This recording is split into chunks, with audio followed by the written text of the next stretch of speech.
സർക്കാർ മേഖലയിലെ രാജ്യത്തെ ആദ്യ അവയവമാറ്റ ആശുപത്രി കോഴിക്കോട് യാഥാർത്ഥ്യമാകുന്നു. ചേവായൂരിലെ നിർദ്ദിഷ്ട ഭൂമിയിൽ institute of organ and tissue ട്രാൻസ്പ്ലാന്റിന്റെ ശിലാസ്ഥാപനം മുഖ്യമന്ത്രി പിണറായി വിജയൻ ഉടൻ നിർവഹിക്കും. 20 ഏക്കറിലാണ് ആശുപത്രിയുടെ നിർമ്മാണം. അവയവദാനത്തിലെ മുഴുവൻ പ്രവർത്തനവും ഒരു കുടക്കീഴിലാക്കുകയാണ് ലക്ഷ്യം. 500 കോടി രൂപ ചെലവിൽ ചേവായൂരിലെ 20 ഏക്കറിലാണ് ആശുപത്രി ഒരുങ്ങുക. അമേരിക്കയിലെ മയാമി ട്രാൻസ്പ്ലാന്റ് ഇൻസ്റ്റിറ്റ്യൂട്ട് മാതൃകയിൽ ഉന്നത നിലവാരമുള്ള ആധുനിക ചികിത്സ ലഭ്യമാക്കുകയാണ് ലക്ഷ്യം. ഹൃദയം, കോർണിയ, വൃക്ക, കരൾ, കുടൽ, പാൻക്രിയാസ്, ശ്വാസകോശം, ബോൺമാരോ, സോഫ്റ്റ് ടിഷ്യൂ, വിരൽ, കൈ, എല്ല്, മുഖം എന്നിങ്ങനെ എല്ലാ അവയവമാറ്റങ്ങളും ഒരാശുപത്രിക്ക് കീഴിൽ തന്നെ നടക്കും. ഇന്ത്യയിൽ സർക്കാർ മേഖലയിൽ നിന്ന് മാത്രമല്ല, ട്രാൻസ്പ്ലാന്റേഷന് വേണ്ടി മാത്രമായിട്ടുള്ളൊരു ആശുപത്രി സർക്കാർ സ്വകാര്യ മേഖലയിൽ തന്നെ ആദ്യമാണ്.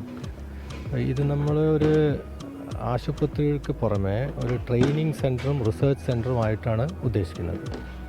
മിയാമി ട്രാൻസ്പ്ലാന്റ് ഇൻസ്റ്റിറ്റ്യൂട്ടാണ് ലോകത്തിലെ തന്നെ ഒരു സ്റ്റാൻഡ് അലോൺ ട്രാൻസ്പ്ലാന്റ് ഇൻസ്റ്റിറ്റ്യൂട്ട്. നമ്മൾ പറയുന്ന എല്ലാ ട്രാൻസ്പ്ലാന്റുകളും ഒരു കൊടക്കീഴിൽ കൊണ്ടുവരുന്ന ഇൻസ്റ്റിറ്റ്യൂട്ടായിട്ട് കരുതുന്ന ഒരു സെൻറ്ററാണ് മിയാമി.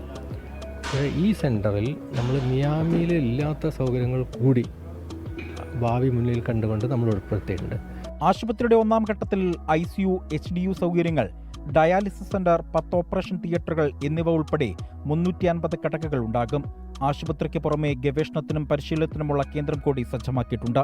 ട്രാൻസ്പ്ലാന്റ് റിസർച്ച് സെന്ററും സെൽ ആൻഡ് ടിഷ്യൂ എഞ്ചിനീയറിംഗ് സെന്ററും ഇൻസ്റ്റിറ്റ്യൂട്ടിൽ പ്രവർത്തിക്കും. അവയവമാറ്റങ്ങൾക്കായി രാജ്യത്ത് ആദ്യമായിട്ടാണ് ഒരു ആശുപത്രി ഒരുങ്ങുന്നത്. ഈ പദ്ധതി പൂർത്തിയാകുന്നതോടെ കേരളത്തിന്റെ ആരോഗ്യമേഖലയിൽ വലിയ മുന്നേറ്റമാണ് ഉണ്ടാകുക.